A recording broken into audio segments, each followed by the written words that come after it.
Oh, it is now. We are live, Hey, everybody. and good afternoon, everyone.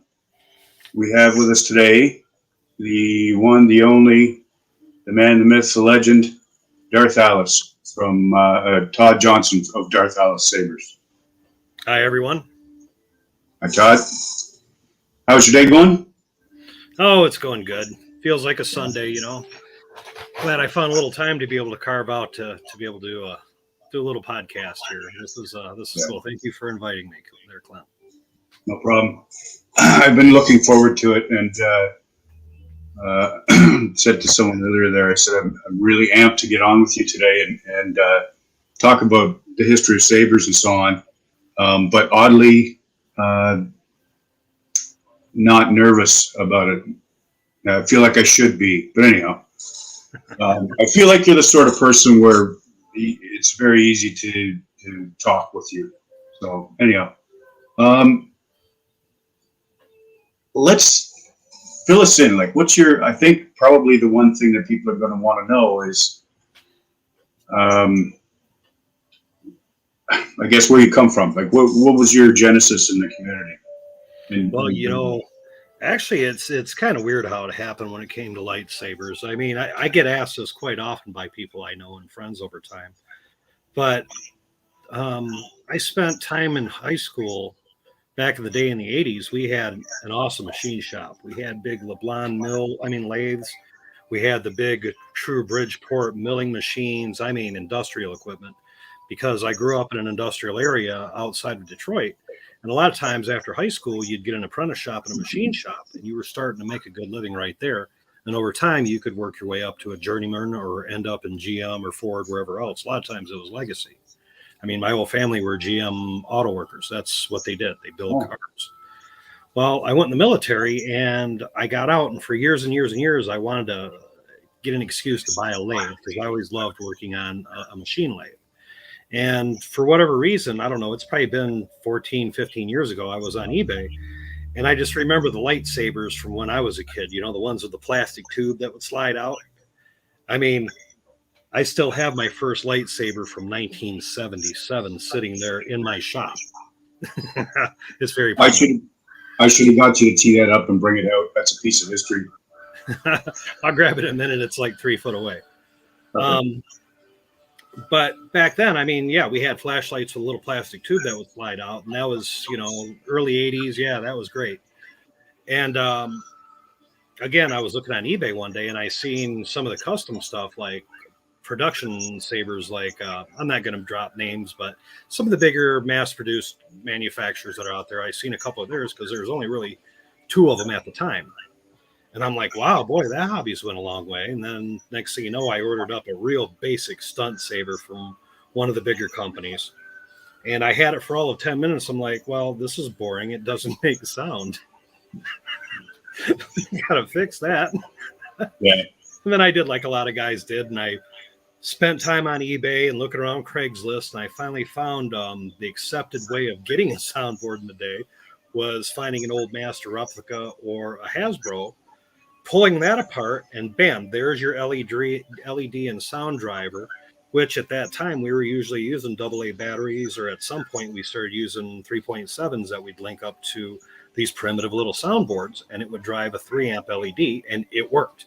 Because really there was only one board manufacturer at the time, and he put out boards every 6 months, and you had to be very fast on the trigger to get a board or be part of a Saber Guild to be able to get a board. So and then from there, it just progressed. I mean, Nigon came around, he started doing igniters, and I always liked that board because it was the first one that you could get red, green, blue color mixing out of an LED. So I started using those, and I didn't start building sabers to sell to people or to commission. I was just building them for my own entertainment to see if I could. Yeah. Yeah, and I built a few and started building more and just hanging out in the community. And before you know it, everybody was, I wouldn't say everybody, but quite a few people were interested in having me build a saber at some point or another.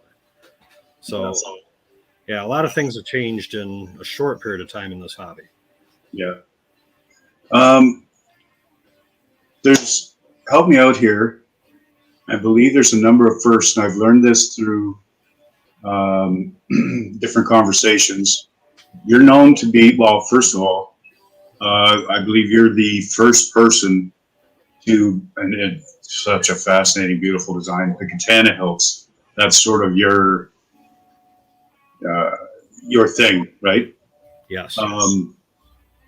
But there's also a number of firsts. Um, I believe you were the first person to wire up a saber or wire sabers using Teflon coated wire. Yes. I can never remember if it's PTFE or PFTE. PTFE. And at the time, it was like we were having problems with everybody was using 26 gauge. Yeah, 26 gauge PVC.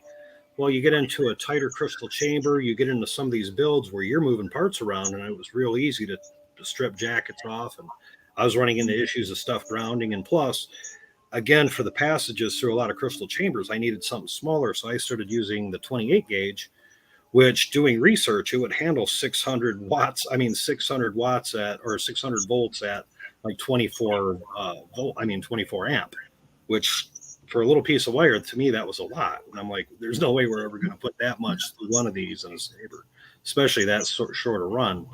I wasn't worrying too much about resistance going to smaller wires. And then at some point, I started doing 30 gauge. I still use some 32 gauge in real tight spots. So yeah. And then tell you the truth, I had a few people kind of mock me about it, going, "Oh, well, that's not a big enough wire to carry that stuff. You got to use that 26 gauge at least, and 22 and 24." Well, for in-hilt LEDs, it worked great running 28. Yeah, and not to mention the jacket on the Teflon does not burn, right? No. So as far as heat concerns, that's not an issue either. Well, it's mainly to abrasion resistance.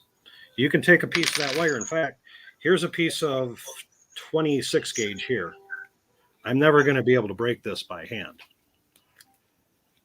And I don't have a lighter handy, but you can take this with a lighter all day and you can't melt the jacket on it. And yeah, it's hard to strip, but they do make strippers that go down the different sizes that do work with the Teflon. Normally, I just sit there with my fingernail and a razor blade for stripping wires. Yeah, that's my old way of doing it. Yeah. The next first I would mention, which is also a shout out to our friend Noah Drew. You were the first person to start building crystal chambers with his infamous holocron marble. Yes. Talk about your inspiration going down that path. Well, actually, I saw someone use, and I think they use like a Vaseline marble. The ones that they're you hit them with you hit them with an LED light, and they glow green, almost like a Krypton green. I'm like, wow, that's a cool idea. And then I started looking in the Crate Dragon, and I hit Noah Drew up. Well, he said that there was one of the big sabersmiths from FX. They wanted one of them marbles. They had bought one of them marbles. They were going to use it for the same thing. So it took me about a full year to finally talk him into selling me a marble or making one for me. And I turned around and used it in a TFU2 in an open reveal section. And from there, it just seemed like a real popular option. You see a lot of people using it. In fact, I've got two right here. This one's a very difficult to find 10 millimeter or 11 millimeter. And I've got a 4. Really? Okay. I have a, was it 12 millimeter? I've gotten to make a holocron marble for a crystal chamber. And it actually looks exactly like the 11 mil you just held up. It's got a nice reddish kind of tint to it with the opal in the center. So I just got excited seeing those take off, though. And I'm glad that Noah makes marbles consistently. I mean, he's been doing this now for 5-6 years. He's been producing marbles for the hobby. So I'm glad that took off and just worked out that way. And Obi-Wan's Glass Hut, Noah Drew is launching a run of, did he say they were 12 millimeter? Anyway, just plug in Noah because, damn, his work is beautiful. Yeah, they're all fumed with gold. They look like almost a reddish pink color. And I mean, it looks like a pulsing eye when you put light through it. It's a beautiful design. So yeah, he is definitely the master of glass and fire. Absolutely. So you're in alliance on the Rebel Armory on your shirt there. Mm-hmm. Talk about the difference between uh, social media and being a member of a Saber forum, because a lot of people these days don't log on to forums whatsoever, and I don't think understand the inherent benefits that go along with being a member or a part of a community that isn't the Wild West that uh, some people refer to as social media, like Facebook primarily. Well, that's where we all started, anyways, before Facebook was a thing. I mean, before really Saber groups or really any of this was a thing, it was all forums based. I mean, all of us started out over on FX Sabers or the Custom Saber Shop, their forum, Ultra Sabers. And then I know I was a member with, it was IRA to begin with, Imperial Royal Arms, when it first started. Within, I don't know, a few weeks after it started up, I became a member there. The benefit I see of forums over the internet is that, number one, with the forum, it's more focused. You have an area where you have your different sections. If you're looking to buy a lightsaber, there's a people always selling them. There's another section where guys are advertising their runs. You've got Darth Ryle of Goth 3 Designs showing off his new designs for 3D printed chassis and chambers and stuff. But also, you can go back. I mean, I'm finding it. I'm getting into profi tuning these days, and my God, I never thought about building being a sabersmith. You got to get a computer programming. Well, that's kind of what it's turned into with these things. Well, all the stuff that Humanet's put up on the forum on TRA is invaluable because you can go back years and years and years and look through different threads, because chances are good the question that you have has already been asked by somebody somewhere on that forum. And it's a short little search of your stubby fingers to find that right there to be able to pull the information out. So I do find the forum invaluable for reference and also repository, because people in Facebook, you show something within 3 days, it's forgotten about, and it's like, whoa, what's the next thing? Well, when you can actually go to a page and see everything this particular Smith has done since he's been a member, that's kind of cool too. I mean, I direct people to the forum again, mainly say, hey man, here's my whole repository of builds that I've done, photos, videos. It's all right here for you. Including the build log. Everything's right there. I was going to say your build log, which is pretty legendary from, I guess, well, assuming you started that when you took your position in Alliance, and the build log I enjoy checking it. What is it? Spring and fall you do your updates? Usually about once a month. I mean, I've gotten in the habit of once a month to log what's been finished, what's been freshly taken on for projects.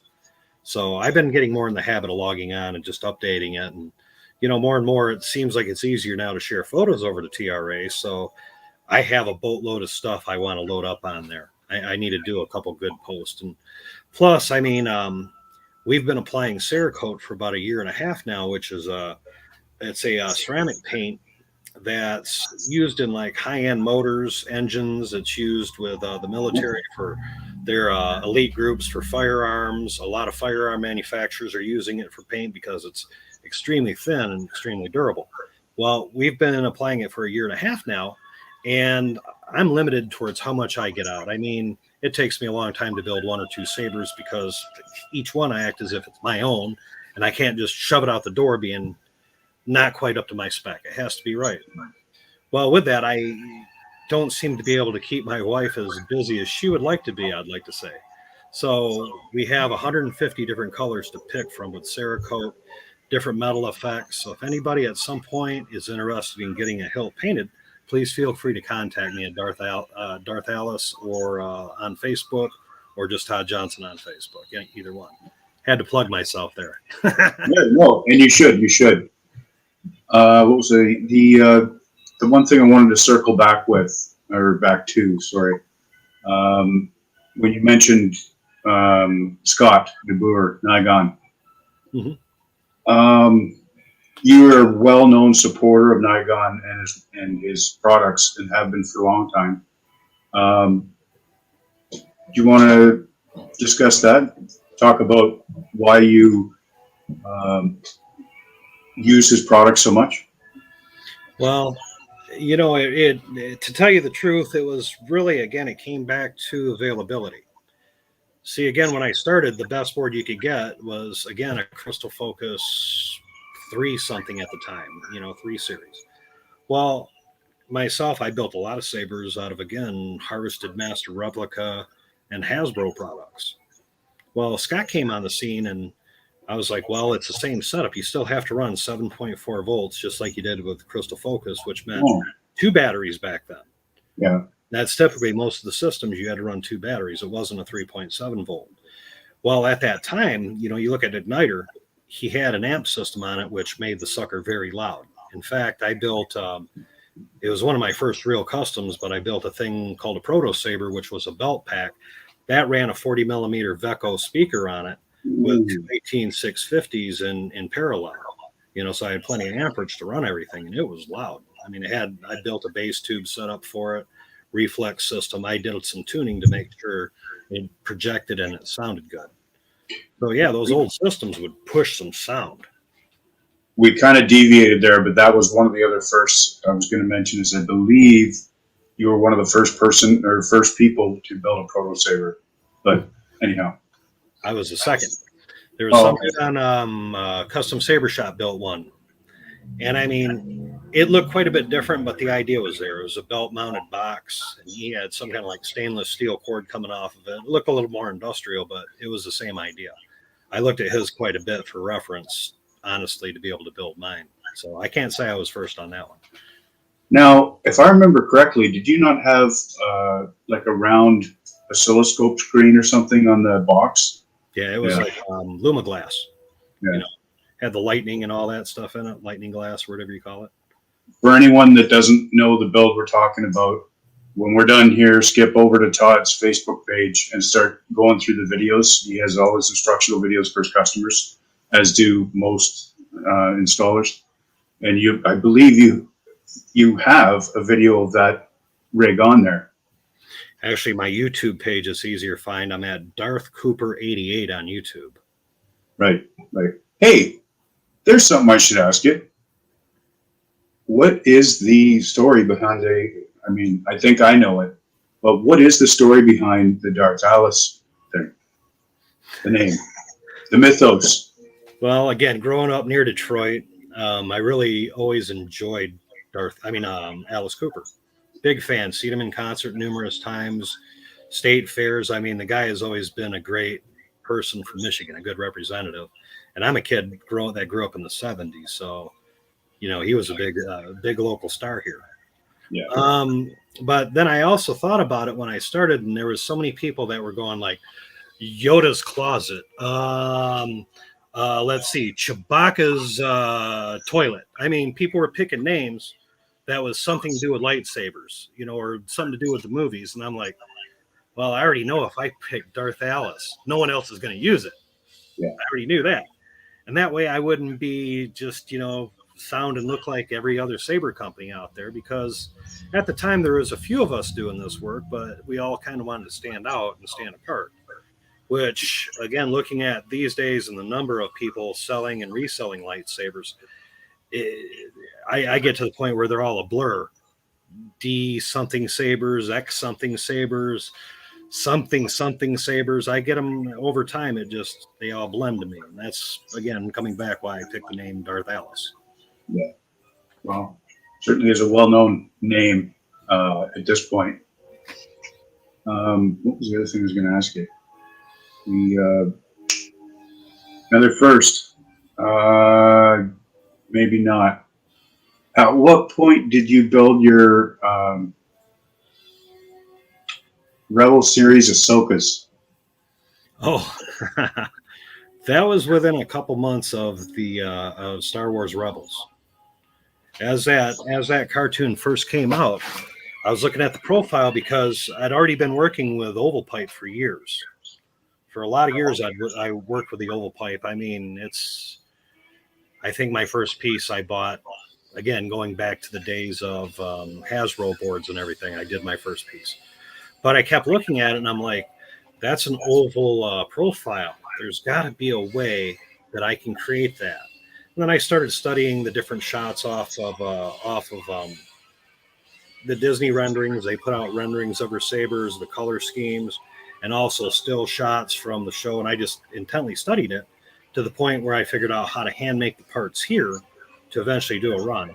When it came to curving it, my old apprentice over at Solo's Hold, Aaron, we sat down for a couple of weeks of just going back and forth over coffee, going, how could we bend and profile this pipe to get this shape? And finally came up with a solution that was relatively simple. So, well, labor intensive, I should say. Relatively simple, but labor intensive. Yeah. And from there, I've built, I don't know, 14 sets now, and I just now have a set that's nearly finished with Profis and still in-hilt LEDs in that set. Yeah. Okay. And since you mentioned the Profi, how are you finding the transition from, we talked about the NEC stuff, how are you finding the transition as sort of, I guess, an elder statesman, because you're so well known for using NEC stuff, your transition to Profi because of the unavailability of NEC, unfortunately, these days. How do you find that transition to be for you? Well, fortunately, I am a fortunate person that I've got guys like you. I got Will over at Divinium Customs. I've got Nathan up there from Wild Space Outpost.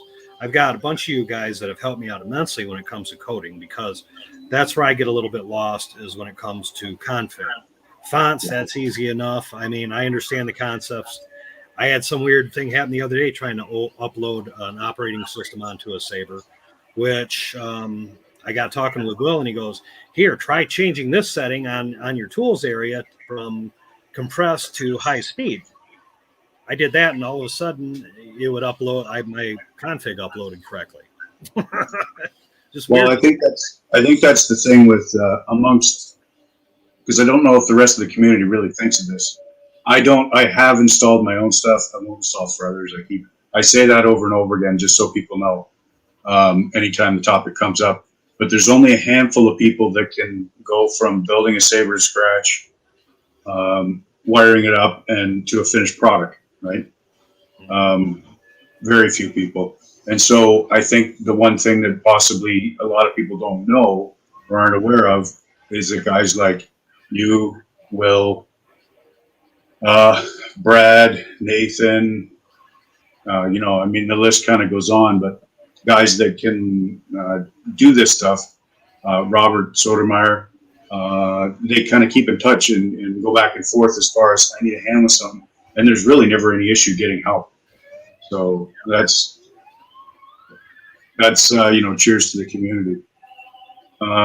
Having said that, I am kind of curious your response, and this is not a loaded question or anything. Is there has been some people that have been around forever. I used the term elder statesman because that's kind of how I see it. Is you're kind of quiet, laid back in the groups, watch what's going on, just do your thing. There have been people that were, and there's forums I won't even mention, but builders in the past that have just kind of quit building, retired as, their position in the community or on the forums or what have you, and get out of it. I think some felt they were struggling to stay relevant, possibly, or keep up with tech or what have you. And you're still here after how many years building and keeping up with tech and so on. How do you feel about that? Like, as far as relevant and still being in the community, where do you see it going? You know what I'm saying? Well, that's it. It's a challenge. I mean, I look at it more. I mean, yeah, I'm some semi-retired veteran myself, and this is how really I make supplemental income, and I do it full time. I mean, this is my full-time job, and I guess doing this as an artist for years, I've always worried about relevancy, because that is, you want to be able to create things that stand apart, that look different than what all the other guys are doing. And that's the whole reason why pretty much stay away from Canon as much as I can, because just like you mentioned the Ahsokas, I came up with the first true curved metal design of that saber, and then built a run of them. And it took a good 2 years before KR Sabers finally came out with their version of them that were, what were those? The clamshell type. Yeah. They came out with that version, and I've seen a few of those up close with the top and piece. Vader's Vault, those came out within, I think, 6 months after that, and those were very similar in design. And then now you've got a couple other companies that are mass producing them at I don't even know how they could make them for the price that they sell them for. Again, unless it's made somewhere where, I don't know, you can almost get them done for $5 a hilt. I don't understand it myself. But again, that's the economics of volume, which we all know. Yeah. But it's something I've said for a long time. My old apprentice and I used to talk about it often, about Canon versus expanded universe. When you look in Wikipedia and you really delve into Wikipedia online, you'd be amazed at how many different designs of lightsaber hilt there are just in that expanded universe and that one resource. Then you get into history when it comes to real swords that have been made. And I try to gravitate more towards fantasy stuff. Lately, it's been Ghost of Tsushima. I get a lot of requests for those type of swords because I can, between paint, Josh Marlin over at Cottontail Customs and his magic with Edo Wrap, I can create something that looks a lot like what you're going to see in that video game, but it lights up a blade instead. Yeah. Whereas when you get into Canon, it comes down to a lot of these. I mean, that whole blowout about the Luke V2 right now, everybody's flipping out about. The one with the copper neck, I think. Well, that's a Canon hilt. There's only so many different ways you're going to design and make that thing look like something you see in the many different versions you see in the movies anyways. So a guy can have one little different screw, a slightly different size booster over here, and just those two things make it where he's not recasting that other guy's hilt because it's Canon and it belongs to the mouse anyways. You can fight it in court all you want to about Canon, recasting all that. At the end of the day, none of us own any of these copyrights. Yeah. For example, a few years ago, I remember my old apprentice came out with a TFU2 saber. They had the full reveal, Solos Hold TFU2 trailer saber. Beautiful saber. I love the design on it, the unlocking mechanism. It turned out fantastic, and I did installs and custom work on a lot of them. Well, then SF, they got their hands on one. And they pretty much copied all the dimensions nearly exact. They just changed the emitter up slightly and made it a two-piece instead of a single piece with scallop. That was the main differences. And that's one of the things that all the people griping right now that are talking about, oh God, this company's recasting. I bet a lot of them have owned one of those hilts at some point or another, not understanding that happened before they got in the hobby. So it's still relevant. They bought something that was recast from someone else. And that's the thing I really don't like about Canon hilts, why I refuse to play around or do an install on a Canon hilt, because you're competing against like Graflex. You're competing against everybody that creates a Graflex. And the Graflex now has such a high bar to hit, especially with like you guys, Will, Martin Baer, the stuff Ryo's coming out with now for chassis systems. I mean, I couldn't hope to try to create something that intricate that does all that stuff with just hand machining. It has to be done, again, with the tech of 3D print, which those guys have taken that to a whole new art form. So, go ahead. I got a little long-winded on that answer, didn't I? Oh, no. Hey, this is your interview, your time. But yeah, the recasting, that's something that gets kicked around a lot too. Is there any, because it's a hot topic, I don't want any drama or anything, but is there anything that else you would touch on with that? Again, with the recasting thing, it's happened to me so many different times with my designs at some point or another. And I know that, again, I could try to slap copyrights on everything I make. It wouldn't matter in the end, because when you look at it from a federal standpoint, when you look at who owns all of this stuff, when the name laser sword, lightsaber, again, it's a Disney corporation. The way I see it, we're fortunate that they allow us to be able to do what we do on a daily basis in building sabers. I mean, I try to fall outside of that by building stuff that's not canon, that you'd never see in a movie. You'll never see it in a video game.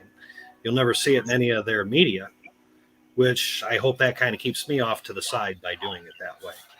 But when it comes to the recasting thing, again, to me, I'll look at a Luke V2, and I've done so many installs on, again, the one that Solos Hold came out with. I've done a lot of installs on those. I see all the different ones coming out after it. They all look the same to me. I can't, oh, well, this groove over here is slightly bigger than this one, which is a lot closer to the Death Star scene with the Emperor. Oh, this one's got dented ring on the front, and it has this special pattern that you put on, which everybody uses now, the paint circles. They all, again, you stack 5 manufacturers V2, one next to another, you're going to have a tough time. The casual observer, I'm not talking the hardcore junkie lightsaber fan that has a huge collection and loves everything about them. No, I mean, talking your casual fan. You stick 5 V2s together, they're all pretty much going to look the same, because there's only so many different ways you can make that saber, or you can make it into a reveal. So to me, it's like you look at, for example, Cal from KR Sabers, his flagship. Now, he's got a big enough name throughout the community. No one would dare come up with a saber just like that and sell it for $5-10 less. They wouldn't dare.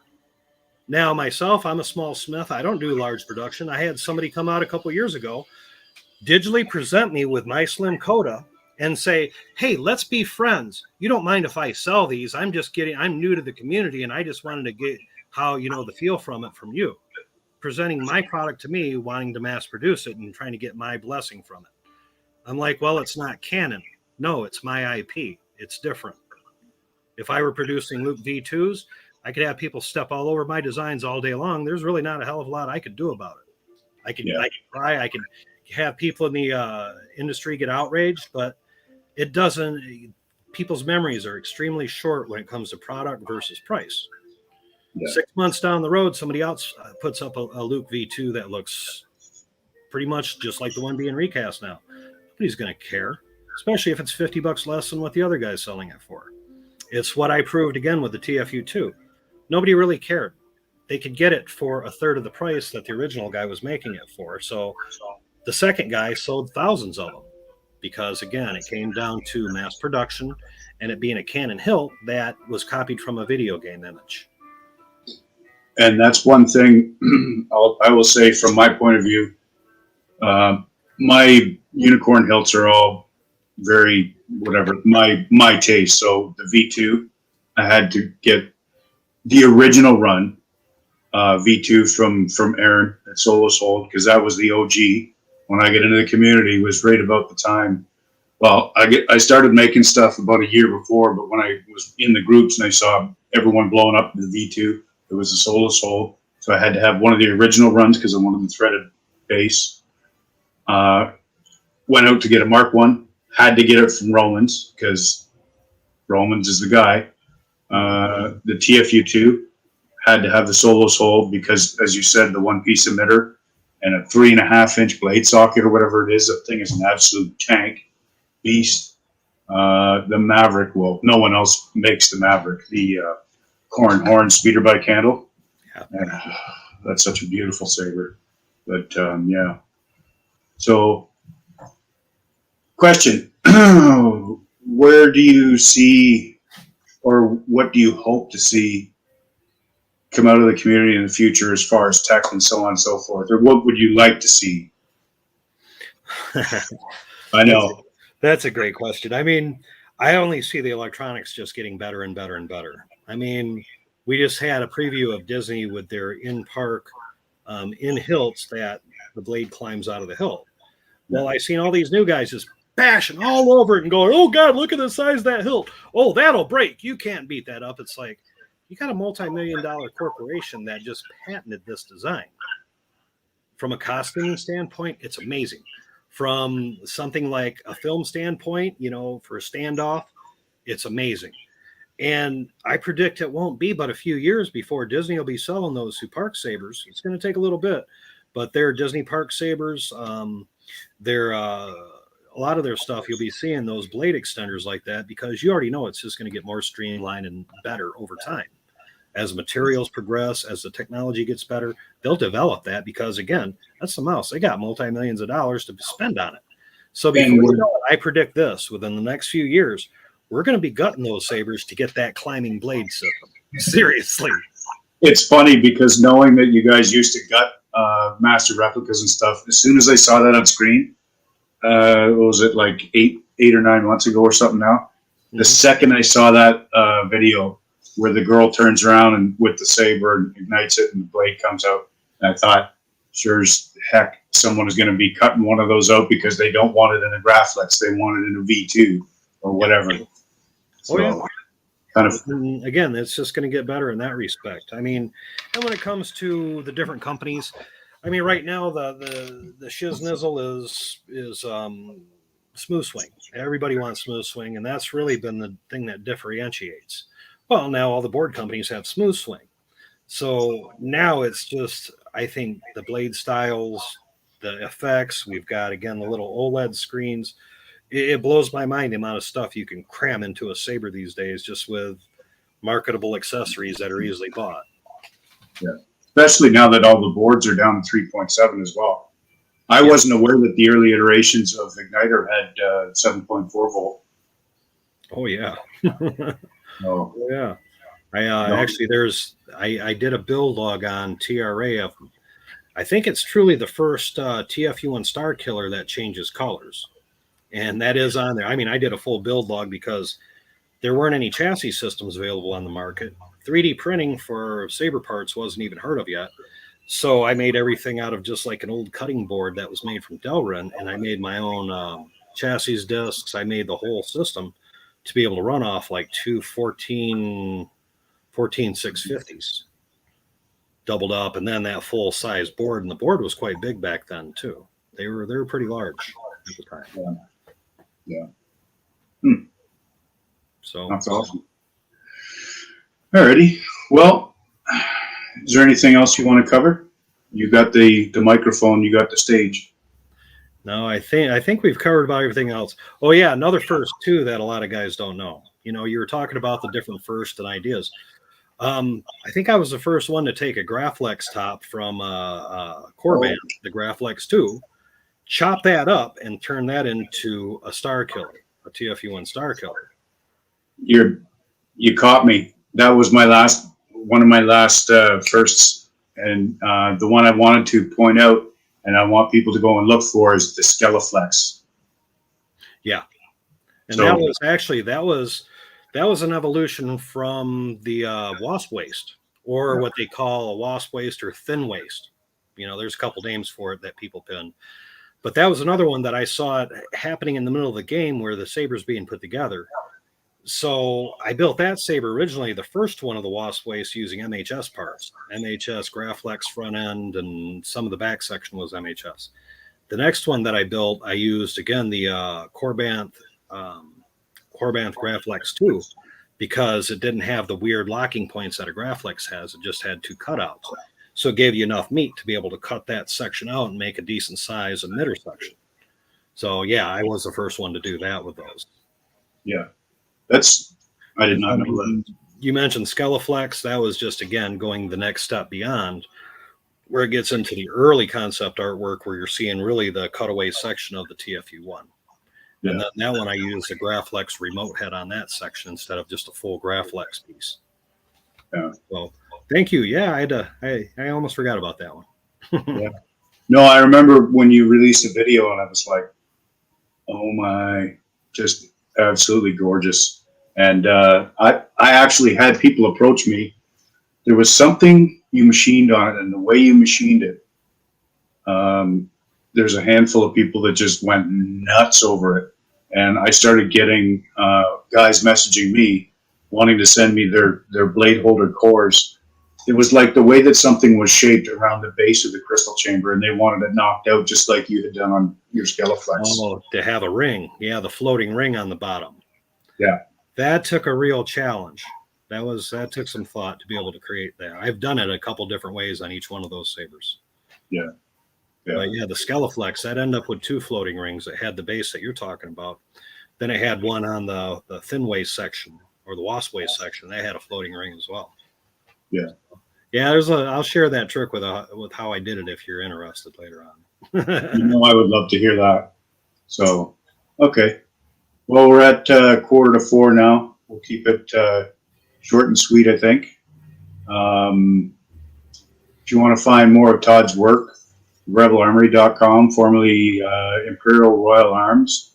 We had to change it because the abbreviation IRA wasn't too popular with USPS and so on and so forth. Facebook, Darth Alice Sabers, or look for him in the groups, Todd Johnson. So, all right. Well, thank you for coming on, Todd. And Thanks for having me. we should do this again sometime. Much appreciated. Definitely. All right. You take care. Thanks, Saber fans. Have a good day, Todd. You too. Okay.